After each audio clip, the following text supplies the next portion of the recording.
ಇವಾಗ ನಾನು ಹೈದ್ರಾಬಾದಿಗೆ ಹೋಗ್ತಾ ಇದ್ದೀನಿ. ಅರ್ಲಿ ಮಾರ್ನಿಂಗ್ ಇಂಡಿಗೋ ಫ್ಲೈಟ್ ಇದೆ.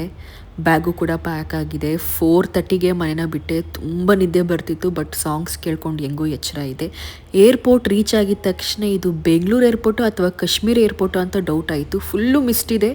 ಮೇ ಬಿ ನಿಮಗೆ ವಿಡಿಯೋದಲ್ಲಿ ಕಾಣಿಸ್ತಿಲ್ವೋ ಏನೋ, ನೋಡಿ ನನ್ನ ಬಾಯಿಂದ ಹೊಗೆ ಹೆಂಗೆ ಬರ್ತಿದೆ. ಸೂಪರಾಗಿತ್ತು ವೆದರ್ ಅಂತೂ. ಆ್ಯಂಡ್ ನನಗೆ ಸೆಲ್ಫ್ ಬ್ಯಾಗ್ ಚೆಕ್-ಇನ್ ಈ ಥರ ಟ್ಯಾಗ್ ತೊಗೊಳಕ್ಕಂತೂ ತುಂಬ ಇಷ್ಟ. ನೋಡಿ ಎಷ್ಟು ಫ್ಲೈಟ್ ಕ್ಯಾನ್ಸಲ್ ಆಗಿದೆ. ನಂಗೆ ಗೊತ್ತು ಇದನ್ನು ನೋಡಿ ತುಂಬ ಬೇಜಾರಾಗಿತ್ತು. ಪಾಪ ಇದರಲ್ಲಿರೋ ಪ್ಯಾಸೆಂಜರ್ಗೆಲ್ಲ ಎಷ್ಟು ಬೇಜಾರಾಗಿರಲ್ಲ.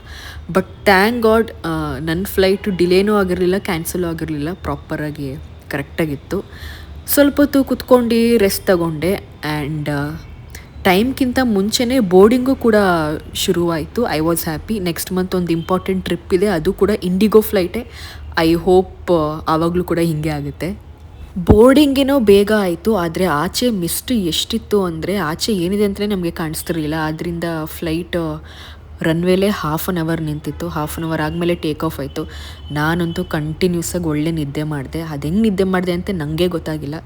ಎದ್ದ ಮೇಲೂ ಕೂಡ ಮತ್ತೆ ನನಗೆ ನಿದ್ದೆ ಬರ್ತಾನೇ ಇತ್ತು. ಆ್ಯಂಡ್ ದೆನ್ ಹೈದ್ರಾಬಾದ್ ರೀಚ್ ಆದೆ. So this is my room. ಹೈದ್ರಾಬಾದಲ್ಲಿ ನಾನು 3 ಡೇಸ್ ಇರ್ತೀನಿ. Thank you, bye bye. ಮತ್ತೆ ನೆಕ್ಸ್ಟ್ ಬ್ಲಾಗಲ್ಲಿ ಸಿಗೋಣ.